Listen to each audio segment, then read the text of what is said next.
자, 그러면 오늘은 지난 시간부터 계속하고 있던 국가 부채, 정부 채무에 대해서 일단 마무리를 하겠습니다. 마지막 부분에서 이제 두 가지 정부 채무의 평가를 봤죠. 정부 채무는 진정한 문제인가에 대해서 두 가지 기준, 두 가지 견해를 봤습니다. 전통적인 견해와 리카도의 견해. 전통적인 견해라고 하면 지금까지 우리가 배웠던 거시경제학에서 배웠던 그 분석 툴로 분석한 겁니다. 단기적으로 봐서 국가 부채는 국가 그러니까 재정 적자를 통해서 국가 부채가 늘어나지만 그러나 소득은 느리고 실업은 낮추는 그런 효과가 있다라는 것이 단기 효과다. 그러나 장기적으로 보면 결국은 소득을 늘리고 실업을 높이 실업률을 낮추는 그런 효과는 있을 수가 없다라는 이야기죠. 즉 소득과 실업률은 자연률에 의해 결정된다라는 것이 장기적인 이론이죠. 그렇기 때문에 장기적으로 봐서는 재정 적자 또는 국가 부채 증가가 국가 경제에 별 도움이 안 된다. 단 그만큼 재정 지출이 늘었다 그러면 구성의 변화는 발생합니다. 그래서 폐쇄 경제 같은 경우에는 투자가 줄었다. 그러니까 정부 지출 증가 이전에 비해서는 투자가 줄고 정부 지출이 늘은 만큼 투자가 주는 그런 구성의 변화가 발생하고 개방 경제에서는 정부 지출 는 만큼 순수출이 감소하는 그런 구성의 변화가 발생합니다. 그 다음에 최장기적으로 소위 경제성장론 이론을 본다 그러면 재정 적자가 늘어났다. 정부 그러니까 재정 적자가 발생했다. 거기에 따라서 국가 부채가 발생하면 결국은 1인당 저축액이 줍니다. 그렇기 때문에 경제가 더 낮아진 1인당 소득을 갖게 되고 이 소득에 도달할 때까지 이 새로운 안정상태에 도달할 때까지 경제는 계속 저성장이 지속된다. 그러니까 전통적 견해를 봐도 단기에만 효과가 있고 장기에는 효과도 없고 더 성장 차원에서 봐서는 오히려 경제에 부작용 그러니까 좋지 않은 영향을 미친다. 라는 것이 재정 적자에 대한 견해입니다.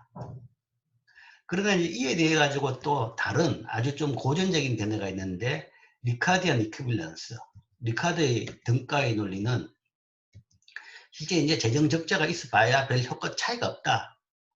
등가라는 것은 재정 정책을 하든 안 하든 차이가 없다. 좋을 것도 없고 나쁠 것도 없다.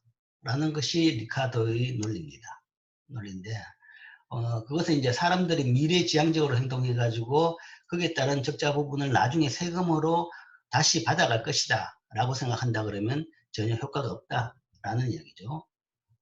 그렇지만 이제 여기 대해서 여러 가지 분석을 많이 해봤는데 그렇게 사람들이 완벽하게 미래지향적은 아니더라라는 이야기죠. 그러니까 사람들이 비합리적이라는 이야기는 아니고 여러 가지 차원에서 그렇지 않을 수 있는 조건들이 생기더라. 예를 들어서 근시안적일 수가 있다. 그렇게 미래까지 생각을 안 한다.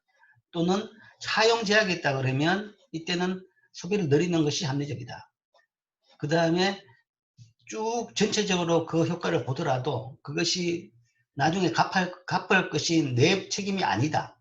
즉 장래 세대에 증가된다 라고 한다 그러면 거기에 따라서 저축을 하지는 않을 것이다 라는 등등 그런 이유 때문에 리카디안 그 등가가 그대로 성립하지는 않는 걸로 보입니다. 그래서 여러 가지 이제 배치되는 증거들이 있는데 재정 정책을 하게 되니까 거기에 따라 단기적으로는 효과가 좀 나타나는 것도 있고 그 다음에 그게 굳이 또 리카디안 이퀴밸런스의 반대 증거로 보기에는 무리다라고 주장하는 이론도 있긴 있지만 결론적으로 보면 리카디안 이퀴밸런스가 이런 이론이 있다. 한때 이제 여기 대해서 논란이 많았었는데 현재로서는 그러니까 리카디안 이퀴밸런스를 주장하는 사람은 전통적인 고전학파적인 시각을 가지고 있는 사람입니다. 전통적인 고전학파. 경제는 그냥 시장에 맡겨라. 정부는 아무런 효과가 없다라는 것이고, 그러니까 정부 정책은 아무런 효과가 없다. 그래서 한참 이 소위 뭐 재정 정책 아니면 통화 정책을 통해 가지고 국가가 경제, 거시경제에 많이 개입하는 그런 이제 분위기 속에서 이제 반대적인 그런 이제 그 시각이 많이 제기가 됐죠. 제기가 됐는데 그래도 완전히 고전학파적인 그런 주장대로 경제가 흘러가지는 않는 것 같다라는 것이 현재까지의 결론입니다. 자, 이게 리카디안 등가 여기까지가 우리 지난 시간에 한 내용입니다. 자, 다음에 마지막에 이제 몇 개 조금 더 남았습니다.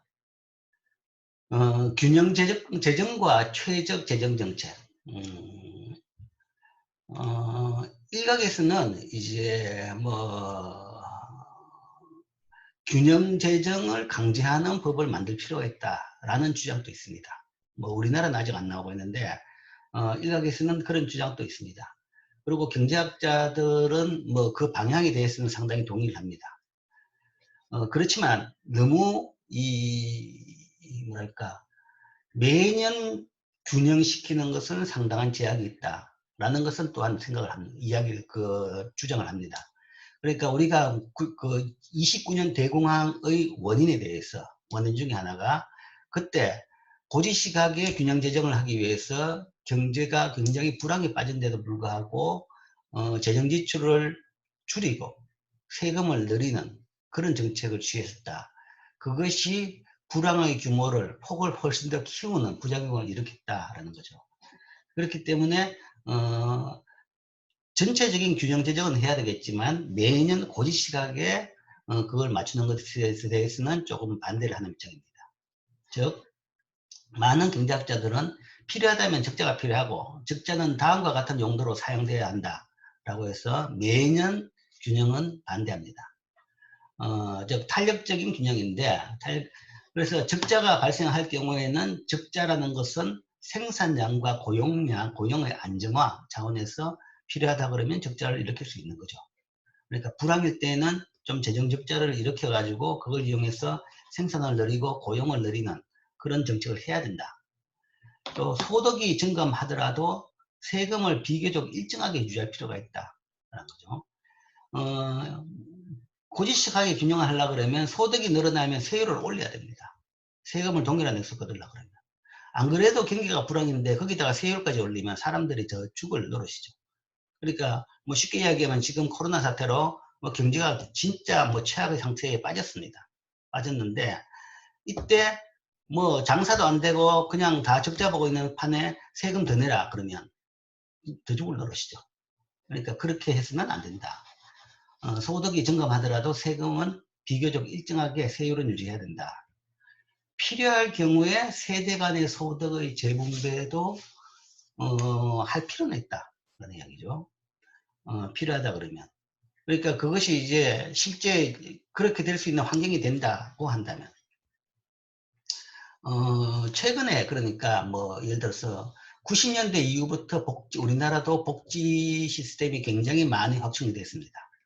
확충이 됐는데 그 중에서 이제 그 노년층 복지에 대해 가지고는 이제 접근 방식이 좀 다르죠. 다른 것이 소위 이 세대 간 재분배 차원에서 많이 주장을 합니다.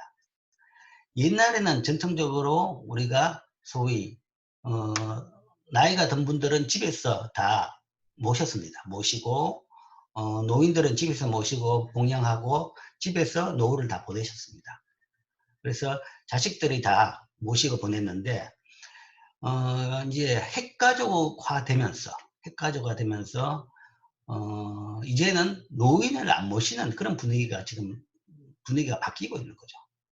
그러니까 옛날에는 그 노인 문제에 대해 가지고 가정에서 다 책임졌는데 이젠 가정에서 책임을 안 진다는 거죠. 안 진다 그러면 그때는 이제 책임을 지는 집은 좋지만 안 지는 집에서의 책임을 안 짐으로써 그 소위 사각지대에 놓이는 노인들이 많이 발생했다는 거죠. 그럼 이걸 어떻게 할 것이냐. 국가가 모른다고 나 모르겠다. 뭐 자식들 잘못 교육 잘못 시켜 그런 건데 우리 국가가 어떻게 하냐. 이렇게 할 문제는 아닌 거죠. 이거는 이제 그런 개인적인 문제보다는 사회가 변하기 때문에 그렇습니다. 그런 부분도 있는 거죠. 사회가 변하기 때문에 그런 식으로 바뀌는 부분도 있으니까 소위 도시화와 뭐 여러 이제 다른 나라 예를 봐도 다 이렇게 바뀌더라. 그렇게 되면 이제 그 부분을 보니까 다른 나라 예를 보니까 상당 부분은 국가가 그 부분에 책임을 져서 국가가 뭔가 하면 그 부분에 대해서 어느 정도 지원을 하더라. 그래서 이제 노인 부분에 대해서 국가에서 지원을 지금 많이 하죠. 그래서 뭐 특히 그 뭐 요양이 필요한 정도. 그러니까 나이가 많으시고 그다음에 뭐 행동이 이제 혼자서 행동하시기에도 힘든 정도가 됐다. 그런 경우에는 장기 요양보험이라는 걸 통해 가지고 소위 간병 비용을 제공하는 그런 제도를 드린 겁니다. 그래서 이건 이제 의료보험 내에 있지만 사실은 의료보험 또 부분도 있지만 의료행위는 아닙니다. 간병이 의료행위는 아닙니다. 그래서 의료행위는 아니고 그게 거의 노인복지제도 정도로 볼 수 있죠. 그러니까 가정에서 돌보지 못하는 특히 이제 그 중에서 거동을 못한다는 것은 이제 우리가 치매라는 병이 이제 크게 문제가 됐죠. 치매가 생기니까 가정에서 모시고 싶어도 모시다가 보니까 가정이 완전히 붕괴되는 그런 경우까지 생겼던 거죠. 그래서 그런 데 대해 가지고 국가가 이제 어느 정도 지원을 하죠. 지원을 하는데 지원을 하는 대신에 옛날에 집에서 모셨으니까 일정 비용은 뭔가 하면 전 국민이 같이 내는 겁니다. 전 국민이 같이 낸다는 것은 결국은 젊은 사람들이 주로 내는 거죠. 그러니까 일해가지고 월급을 받고 소득을 받는 사람들이 그 돈을 내는 거죠. 그래서 그것도 일종의 세대 간의 소득 재분배라고 할 수 있죠. 그리고 이제 그게 안 되면 그런 식으로 그 세대 내에서 안 된다 그러면 결국은 국가가 부채를 내면서 그 돈을 조달을 하게 됩니다. 그러니까 그 내에서 젊은 사람들한테 세금으로 충당이 안 된다 그러면 결국은 안 되면 부채를 내 가지고 그 돈을 조달하게 되죠. 그래서 국가 부채가 늘면서 그런 식으로 복지 제도를 하는 것은 사실은 세대 간의 소득 재분배라고도 할 수가 있습니다. 자, 이게 이제 그런 것에 대해서 할 수 있고 또 하나 이 경우를 이야기한다 그러면 이제 금융위기 같은 경우에 이 케이스로 또 들 수 있습니다. 금융위기. 98년에 금융위기가 발생했습니다. 금융위기가 발생하니까 우리나라도 금융위기가 발생하니까 이 경우에는 이 문제를 해결하기 위해서 뭐 어쨌든 온갖 정책을 다 써야 됩니다. 물불을 가릴 필요가 없는 거죠. 그러다 보니까 이제 완전히 다 망하기 전에 국가가 있는 돈을 다 써가지고 그것을 이제 불을 끄는 겁니다. 근데 돈이 있다 그러면 다 쓸 수 있는데 돈이 없다 그러면 돈을 빌려서까지도 불을 끊는 거죠.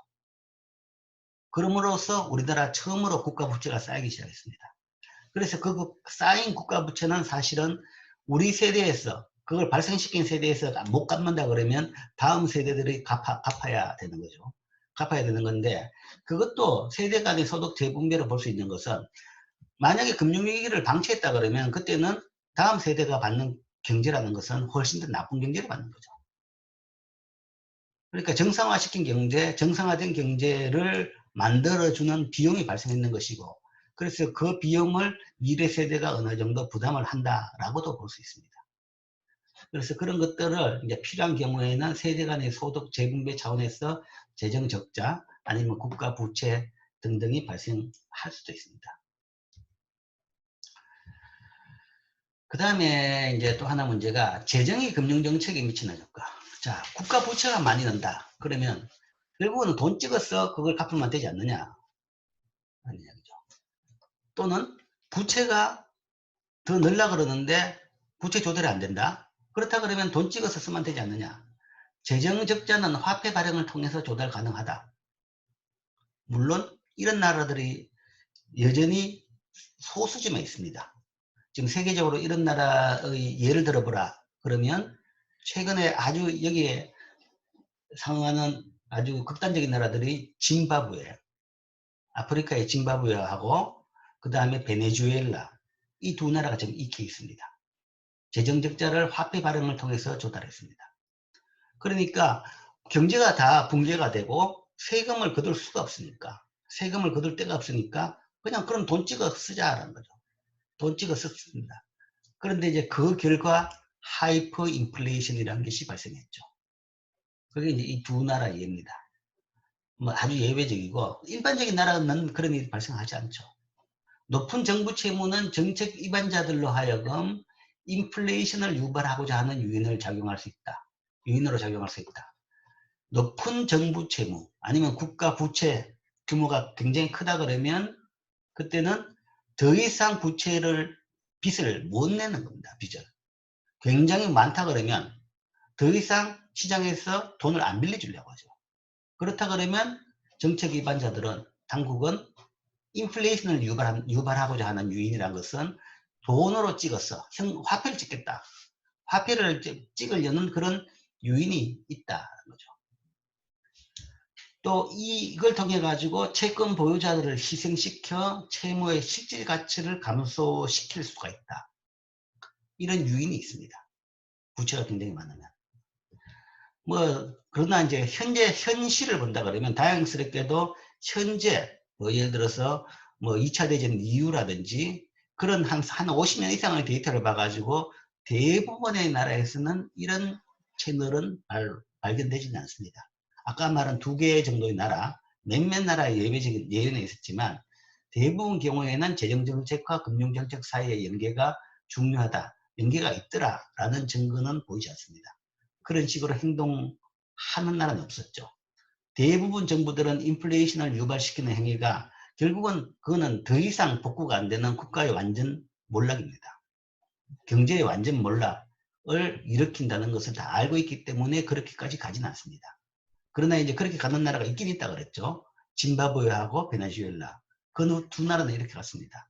하지만 대부분의 나라는 이렇게 화폐를 찍어가지고 그 국가 부채, 국가 재정을 조달하지는 않더라. 그렇지만 지난 시간에도 한번 이야기했지만 지금 세계적으로 봐서 국가 부채가 굉장히 커지고 있습니다. 커지고 있다 그러면 결국은 그런 요인이 발생할 수가 있습니다. 선진국에서마저도 이게 이제 과연 어떻게 할 것인지 이거는 진짜 해결책이 안 나오는 겁니다. 지금 보기에는 세계적으로 저인플레이션에 오히려 디플레이션을 걱정할 판인데 그런데 이제 그게 문제가 그러나 지금 보면 돈은 엄청나게 지켜져 있습니다. 돈은 엄청나게 지켜져 있죠. 하이퍼 인플레이션을 유발할 정도로 돈이 지켜져 있습니다. 지켜져 있는데 그의 디플레이션을 걱정하는 이유는 다른 차원에서 굉장히 총수요가 줄었기 때문에 그런 거죠. 그런데 만약에 이 총수요가 살아났는데도 불구하고 풀린 돈이 환수가 제대로 안 된다 그러면 그때는 인플레이션 국면으로 걱정할 만한 인플레이션 국면으로 갈 가능성이 충분히 있습니다. 충분히 있고 국가 부채 규모가 감당이 안 된다 그러면 아직까지는 지금 경계선을 넘지는 않았습니다. 경계선을 넘지는 않았지만 만약에 경계선을 넘는 게 이제 어딜지는 모르겠습니다. 지금 승부처럼 봐가지고 이제 제일 높은 나라가 한 150%, GDP 150% 정도인데 그 정도는 선진국이 지금 감내할 수 있는 관리 가능한 수준으로는 보고 있습니다만은 그걸 더 넘은 경우에는 근데 이제 현재는 관리 가능하지만 그 정도 돼 있다 그러면 그때는 빚에 대한 이자 때문에 빚이 계속 늘어나는 그런 악순환에 빠질 가능성이 있죠. 그렇게 되면 이 부분도 아마 걱정을 해야 될 아마 여러분 그 생애 내에는 선진국에서도 이 문제가 걱정거리로 등장할 가능성이 굉장히 높습니다. 현재는 전혀 아니지만 이거 외에는 사실은 국가부채 문제 해결 방법이 거의 없는 거죠. 자, 재정적자하고 금융정책의 관계. 또한 아직까지는 안 그런 것이 대부분 중앙은행이 어느 정도 독립성을 갖고 있더라. 그렇기 때문에 그렇게 행동을 안 하더라 라고 하는 건데 지금 보면 가장 독립성이 있어 보이던 미국 중앙은행마저도 대통령이 저렇게 너무 강하게 나오니까 어쩔 수가 없는 거죠. 그러니까 진짜 독립성이 있느냐에 대해 요즘에는 다시 한번 경제학자들도 보면 회의에 빠지는 거죠. 자, 여기 하나고 그 다음 두 가지가 더 남아 있습니다. 채무와 정치과정. 자, 왜 법으로 균형 재정을 만들자, 법으로 못을 박자라고 주장하는가 하면, 자, 일부 사람들은 재정 적자 지출을 하는 정책 위반자들을 신뢰하지 않는다. 정치 때문에 경제가 소위 오염될 수 있다. 항상 그걸 걱정하는 거죠. 즉, 정책 위반자, 소위 정치가들이죠. 국회의원들이죠. 국회의원들은 적자에 대한 부담이 장래 납세자들한테 전가될 것이므로 그들의 지출이 실제로 얼마가 될 것인지에 대해서는 염려하지 않는다. 일단 쓰는 게 좋죠. 일단 쓰고 싶어 합니다. 일단 이 사업을 하고 싶고, 사업이 바로 표가 되는 거죠. 지자체마다 내가 하나 사업을 큰 걸 하나 끌어와야지 그 다음에 재선이 되는 거죠. 뭐 재선보다도 뭔가 하면 사업을 끌어오는 것이 내가 내 능력을 보이는 것이고 내 존재 이유다라는 거죠. 전체를 보기 위해서 우리 지역구는 좀 참자.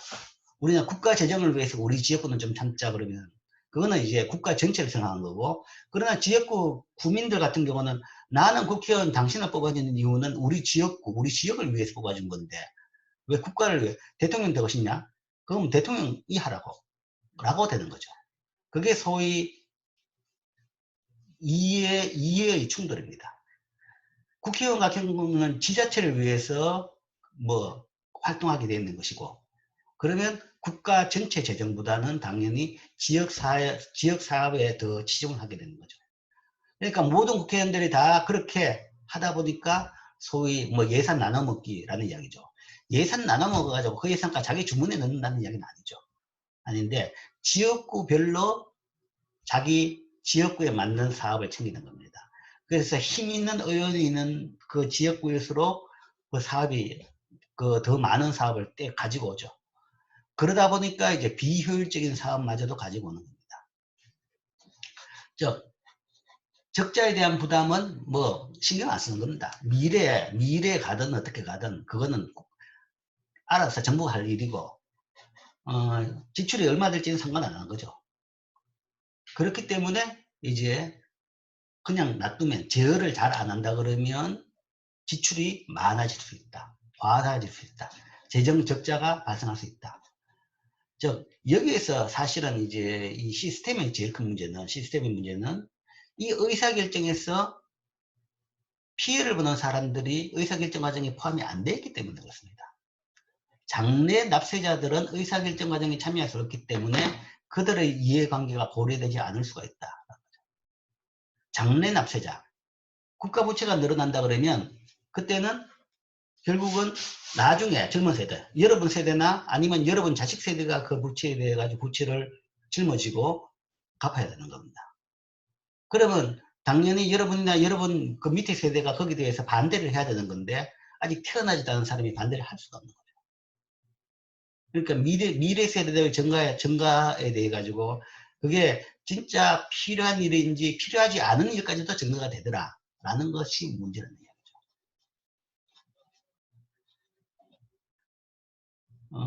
뭐 그런 문제가 있기 때문에 이제 이런 시스템 자체가 그래 되어 있기 때문에 뭔가 법으로 균형을 유지할 수 있는 강제 장치를 만들자 라는 것이 이제 경제학자들이 보통 생각하는 방법입니다. 이런 이유 때문에 뭐 헌법이나 아니면 다른 법을 통해 가지고 장치를 만들자. 뭐 그런 차원에서 이제 뭐 어느 정도 항상 이제 총액은 정해졌더라도 총액이라는 것이 세금을 어느 정도 거둘 수 있다. 그렇다 그러면 그 정도 쓸 수 있다. 라고 하면 이제 옛날식으로 뭔가 하면 최소한의 공공재를 위해서 그만큼 세금을 거둔다라는 개념은 이미 더 이상 안 먹히고 있습니다. 안 먹히고 있고 거둘 수 있을 만큼 세금 거둬라 라고 가지고 그 세금값 쓰겠다라는 것이 이제 국회의원들입니다. 그런데 그러면 이제 능력 내에서 쓰는 것은 그래도 그것은 뭐 우리가 감내할 수 있습니다. 감내할 수 있는데 그 이상을 쓰겠다라는 것이니까 항상 문제인데, 그렇다 보니까 이제 거기에 대해 가지고 효율성을 따집니다. 따져가지고 진짜 효율적인 사업에 쓸 수 있도록 그것을 이제 어떻게 봐서 강제시킨 것이 예타라고 이야기합니다. 예비 타당성 조사라고 해가지고 뭐 어느 정도 액수 이상의 사업에 대해 가지고는 신뢰할 수 있는 기관에서 그 사업의 사업성을 평가하도록 되어 있습니다. 그래서 사업성이라는 것은 투입 대비 그 사업에서 사람들이 그 지역구라든지 아니면 전 국민이 얻는 혜택이 투입되는 것보다 훨씬 더 많을 경우에 사업은 할 가치가 있다. 그런데 뭐 최근에는 이제 뭐 굉장한 정치적인 그 싸움 속에서 그 예비 타당성 조사마저도 그 이제 무력화시켜버렸죠. 무력화시키고 그냥 예비 타당성을 건너뛰고 뭐 정부에서 몇몇 사업을 결정해가지고 무조건 추진하는 그런 정도까지도 발생했습니다. 발생했는데 자 이제 예비 타당성 조사라든지 이제 그런 거죠. 쉽게 이야기하면 뭐 강원도도 이제 그런 부분이 꽤 있죠. 이것이 이제 뭐 양양공항에 사실은 이제 속초에 공항이 있어가지고 잘 굴러갔습니다. 그래서 그때는 비행기도 하루에 뭔가 굉장히 많이 떴었는데, 주로 그러니까 이제 설악산에 관광객들이 많이 오고, 설악산 가기 위해서 그 공항을 많이 이용했는데, 그 공항을 이제 양양으로 옮기면서 크게 키워서 국제공항을 만들었다. 그런데 양양은 설악산에서 너무 멀기 때문에 양양에 비행기 타고 와서 설악산 간 사람은 없는 거죠. 더군다나 그 와중에 고속도로까지 잘 돼가지고 차로 가기 훨씬 좋아진 거죠. 그렇다 보니까 설악산 이용하기 위해서 양양에 온 사람이 없다. 뭐 양양공항에 대한 수요가 별로 없는 겁니다. 그래서 관광용 수요가 국내선 관광용 수요가 별로 없더라. 예, 그래서 거의 양양공항이 뭐 완전히 노는 판이에요. 엄청난 돈을 몇천억을 투자했는데 그게 놀고 있는 거죠. 뭐 아니면 이제 지자체 사업도 우리가 대표적으로 이야기한 것이 하이원 리조트 지금 뭡니까? 어쨌든 동계올림픽 했던 그 시설, 아니면 뭐 태백 오투 리조트, 아니면 영월의 동강 시스타, 이런 것들이 이제 강원도에서는 대표적으로 그냥 세금만, 그러니까 세금이라는 것이 결국은 뭔가 하면 이 지자체, 강원도 도민들의 돈만 쓰고 그냥 아무 효과도 안 내는 그런 사업이 되어버린 거죠. 뭐 그런 것들이 지금 현재 전국적으로 굉장히 많습니다. 쓰지도 않는데 길만 뚫고 놓고, 그러니까 차도 별로 안 다니는데 아주 잘 닦아 놓은 길, 이런 것들이 많은 거죠.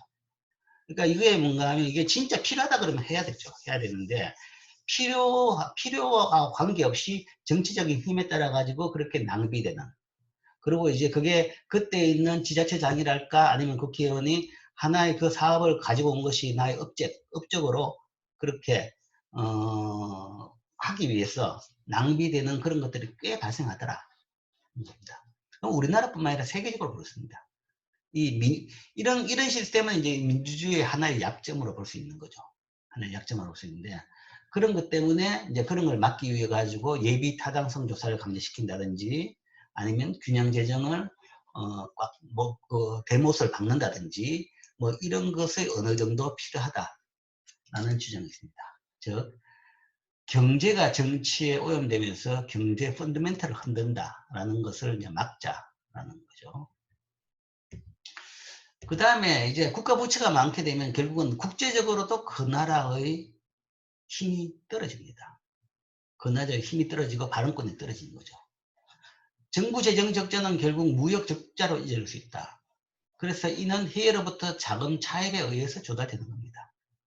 보통 쌍둥이 적자라고 이야기하는데, 미국에서 우리가 유명했죠. 쌍둥이 적자는 용어를 80년대 많이 썼습니다. 재정 적자가 생기면 그 재정 적자라는 것은 결국은 그 나라는 무역 적자가 생겼다는 이야기입니다. 같이 가는 겁니다. 물론 닭이 먼저냐 달걀이 먼저냐에 대해 가지고는 논란이 있습니다. 무역 적자 때문에 재정 적자가 생기는지, 재정 적자 때문에 무역 적자가 생겼는지, 여기에 대해 가지고는 논쟁이 꽤 있습니다. 있지만, 그러니까 이거는 아주 클리어하게 책임 소재가 발견은 안 되지만 어쨌든 두 개는 같이 발생합니다. 그래서 대규모 정부 채무는 해외 투자자들이 채무 불이행 위험의 증가를 인식함에 따라서 자본 도피 위험을 증가시킬 수 있다. 그래서 국가 부채 규모가 커진다 그러면 그때는 우리나라에 들어와 있던 외국 자본마저도 다시 되돌아가는 거죠. 그리고 우리나라 자본가들마저도 자, 우리나라에 투자한 것들이 위험하다. 뭐 쉽게 말해서 경제가 나빠지면 주가가 폭락할 것이다. 그러면 우리나라 주식이 아니라 외국 주식으로 가는 겁니다. 아니면 외국으로 돈을 도피시키는 거죠. 자, 이런 자본 도피 위험이 발생한다. 우리가 이제 이 극단적인 경우가 페스프라브론에서 봤죠. 그러니까 멕시코 페스프라브론이 발생하니까 멕시코 페소화 가치가 떨어지니까 그때 미국 자금들이 물밀듯이 멕시코에서 페소로 빠져나갔습니다. 멕시코에서 미국으로 빠져나갔습니다. 이게 이제 자본 도피죠. 뭐 그렇게 되면 그 나라는 거의 뭐 완전 이제 빚더미에 앉게 되는 거죠. 그러면 국제사회에서 빚진 사람은 그냥 완전히 뭐 약자가 되는 겁니다. 아무 발언권도 없죠. 그냥 다들 빚쟁이 들어와가지고 뭐 쉽게 이야기해서 개인들 이야기해서 이제 빚잔치 한다. 빚진 사람은 내 집에 빚쟁이 쳐들어와가지고 뭔가 하면 온갖 돈 내라 그러고 뭐 집을 부수고 요즘은 이제 그렇게 폭력을 쓰지는 못하지만 어쨌든 폭력이 아니더라도 뭐 취급을 그렇게 받는 거죠. 이거는 국제사회에서 마찬가지입니다. 금융위기가 발생했다. 그렇다 그러면 국가의 자존심, 국민의 자존심은 그냥 다 깡그리다 뭐 없어지는 셈이죠. 그런 차원에서 국가 부채라는 것은 바람직하지 않다. 그런 것이 이제 이 국가 부채에 대한 즉 재정 정책의 결과, 재정 정책이라는 것이 주로 이제 국가 부채를 만들어내는 추가시키는 재정 적자죠. 그 결과 생기는 국가 부채는 어떻게 봐야 될 것이냐에 대한 이제 이론입니다. 자, 질문.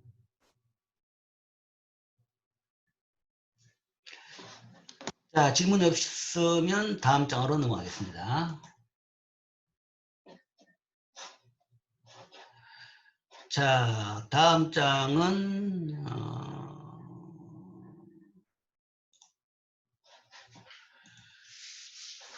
자, 최근에 이번 판에 새로 추가된, 이번 판이라기보다는 최근에 거시경제학 교과서에 새로 추가된 챕터입니다.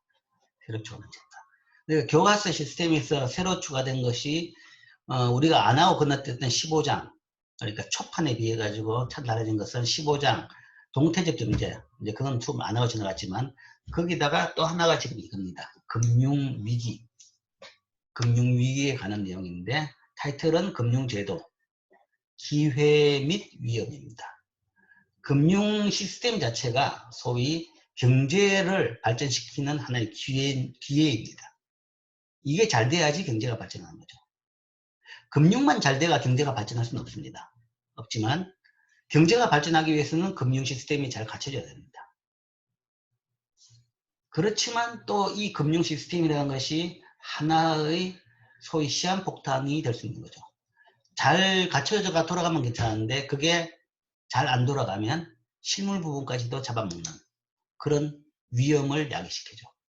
그 위험 자체가 야기됐던 위험, 발생됐던 위험이 우리가 소위 금융위기라고 하죠. 그게 98년에 우리나라에서 발생했고, 그 우리나라만이 아니라 그때는 동남아시아 금융위기라고 이야기합니다.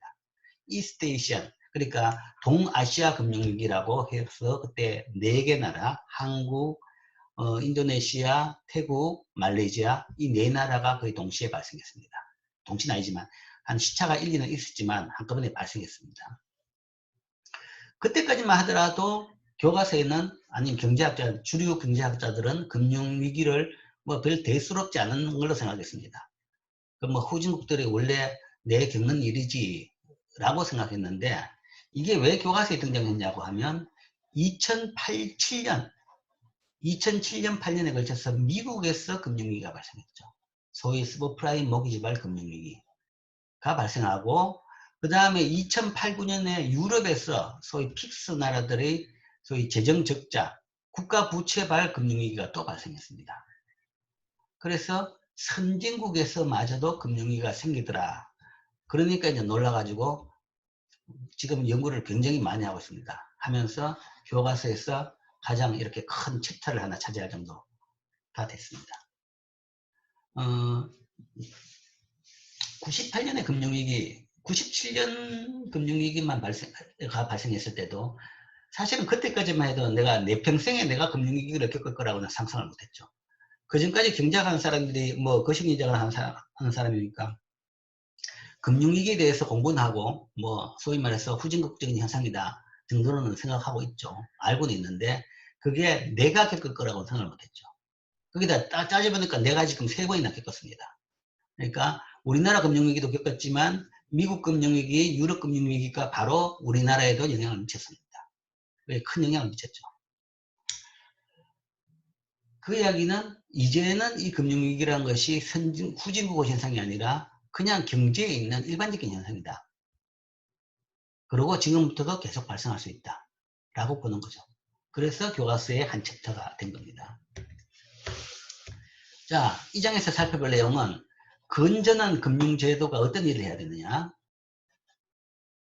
그 다음에 금융위기의 공통적인 특성, 그 다음 금융위기를 완화하거나 방지하기 위해서는 정부가 어떤 일을 해야 되느냐, 뭐 이런 등등을 볼 겁니다. 기본적으로 금융제도가 금융 시스템의 기능이죠. 기능을 알아야 되고, 그 다음에 이제 그 기능이 제대로 기능을 못할 때가 금융위기죠. 그럼 왜 그렇게 그런 일이 발생했느냐? 금융위기에서의 여러 금융위기의 공통적인 특성을 따져보면, 특징을 찾아보면 어떻게 이게 발생했는지를 알 수 있을 겁니다. 그렇다 그러면 결국 최종 목적은 다시 그런 일이 안 생기게 하기 위해서 정부가 어떻게 해야 되느냐, 이런까지 보게 됐죠. 용어들을, 새로 등장한 용어들이 좀 있습니다. 그래서 새로 본 용어들을 다 이제 개념을 알아야 되겠죠. 거시 건전성, 그림자 금융, 이런 건 새로 본 용어죠. 금융시장, 금융위기, 금융제도, 금융기관, 이런 건 잘 아는 이야기고, 도덕적 해이, 레버리지, 이런 것도 알죠. 차익금융, 채권, 최종 대부자. 최종 대부자는 누굴 이야기하죠? 소위 영어로 Lender of Last Resort라고 이야기합니다. 중앙은행을 이야기하죠. 최종 대부자라는 것은 중앙은행을 이야기합니다. 그러니까 금융위기 때 등장해야 될 최종 대부자, 투기적인 거품, 금융위기의 대부분 이런 것 때문에 금융위기가 시작됩니다. 분산투자, 그 다음 투자 신탁회사, 할인 판매, 자, 이런 용어들을 여러분들이 잘 알아야 됩니다. 또 있네요. 거시 건전성이 있으면 또 미시 건전성도 있죠. 정보 문제에 있어가지고 도덕적 해이, 비대칭 정보, 역선택, 이게 다 같이 정보 문제입니다. 위험 기피적인 행동, 유동성 위기, 주식 금융, 이런 정도를 이해해야 됩니다. 자, 인트로덕션 차원에서 소위 브레인스토밍 차원에서 소위 모티베이션, 이 파트를 공부할 수 있는 동기를 주기 위해서 이제 이런 이야기가 나왔습니다. 자, 먼저 금융제도 역할에 대해서 한번 생각을 해보자라는 건데, 그게 금융제도란 어떤 기능을 하느냐? 금융이 뭐냐? 금융. 뭔가 금융 그러면 보기 좋아 보입니다. 멋있어 보이고.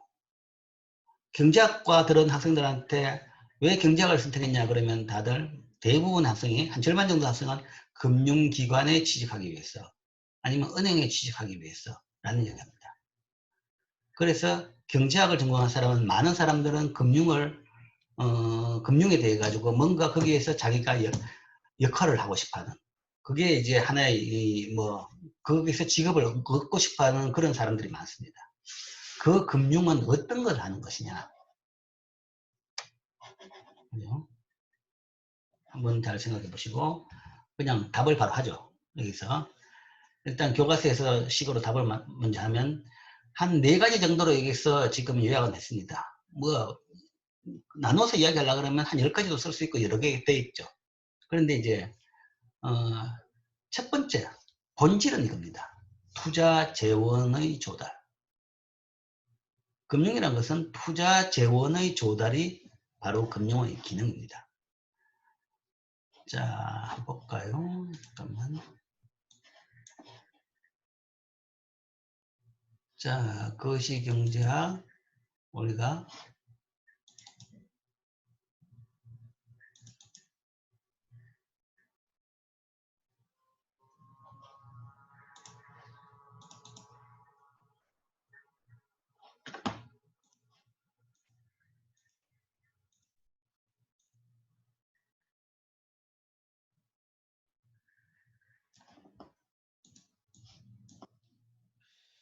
여기는 안 나오나? 1장에는 없고,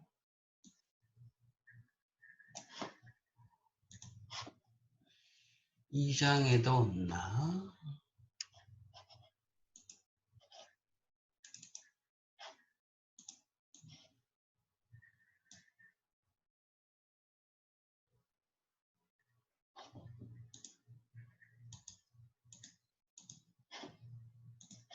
여기도 없네.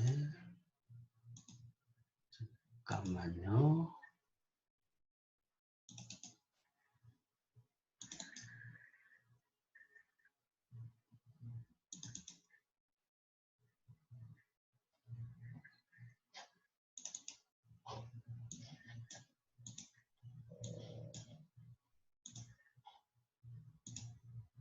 자, 여러분들이 1학년 때 경제학 그 맹큐 원론책에서 본 2장입니다. 2장에서 보면 이 그림을 봤을 겁니다. 국가경제순환 모형. 거시경제, 국가경제를 요약한 것이 이 그림입니다. 경제순환 모형. 물론 이 그림은 여기도 등장하고 고등학교 사회책에도, 중학교 사회책에도, 초등학교 책에도 등장합니다. 여러 번 등장했을 겁니다. 경제의 흐름을 하나를 한 국가 경제의 흐름을 이렇게 표현했죠. 그래서 경제는 주요 경제 플레이어들을 보면 가계라는 것은 재화의 소비를 하고 생산 요소를 소유 판매한다. 소비의 주체면서도 생산 요소를 소유 판매한다. 그래서 먹고 살면서 생산 요소 노동을 만들고 그다음에 저축을 가지고 있고 아니면 뭐 부동산도 가지고 있죠. 그런 것이 가계고, 기업은 재화의 생산과 서비스 활동을 하는 게 기업입니다. 즉 가게에서 만든, 가게가 가지고 있는 생산 요소를 고용해 가지고 그 가지고 물건 만들어서 가게에 파는 그것이 기업이죠. 그래서 이 기업이 생산했던 재화와 서비스가 이 시장을 통해서 가게로 가죠. 가면 여기서 이 돈을 지불을 하고, 대신 기업은 가게로부터 생산 요소를 고용을 하죠. 그래서 토지, 노동, 토지, 자본 등의 생산 요소를 고용하고, 여기에 대해서 노동에 대해서는 임금을 주고, 토지에 대해서는 지배를 지불하고, 임대료를 지불하고, 자본에 대해서는 이윤, 배당금, 이자 등으로 지불합니다. 여기서 금융이란 것은 이 생산 요소 시장, 생산 요소 시장입니다. 요소인데 생산 요소가 이러겠죠. 임금, 지대, 이윤, 즉 노동, 토지, 자본, 이게 생산 요소입니다. 노동은 노동시장에서 여러분들이 배웠을 것이고, 토지시장은 뭐 요즘은 별로 중요시하지 않기 때문에 따로는 안 다룹니다. 1900년대 경제학에서는 굉장히 중요하게 다뤘지만 지금은 이제 따로 안 다루고 있고, 뭐 여기 남아있는 것이 아직 잔재로 볼 수 있죠. 그 다음에 자본시장, 이것이 바로 금융시장입니다. 가게가 있는 자본을, 가게가 있는 자본이라는 것은 여유자본, 여유자금이죠. 가지고 있는 저축이죠. 저축 또는 재산입니다. 이거를 기업한테 어떻게 빌려주느냐라는 이야기죠. 기업한테 빌려주는 그 과정, 그것이 바로 금융입니다. 그래서 금융이란 것은 간단해요. 가계의 자본, 여유 자금을 돈 필요한 사람한테 어떻게 빌려주는 그 과정을 금융이라고 이야기할 수 있죠. 그렇게 보면 이제 금융은 간단한데, 즉 그 이야기를 우리가 투자 재원의 조달이라고 이야기하죠. 돈이 필요한 사람이란 것은 투자 재원이 필요한 사람입니다. 그래서 투자 재원을 어떻게 조달시키느냐. 금융의 역할은 이 투자 재원의 조달. 금융제도는, 금융시스템은 저축자, 여유자금이 있는 사람, 저축을 가지고 있는 사람이죠. 당장 사용할 필요가 없는 소득을 갖고 있는 가계, 여유자금을 가지고 있는 저축자로부터 투자자, 즉 투자 계획에 대해 가지고 자원을 조달해서 하는 기업에게로 재원이 어떻게 조달되도록 하느냐, 그 하는 것을 금융이라고 합니다. 그래서 금융제도의, 그게 바로 금융이고, 또한 그렇기 때문에 금융제도의 첫 번째 역할을 이 투자재원의 조달이라고 할 수 있겠죠. 자, 이 이야기를 지금 다음 시간부터 계속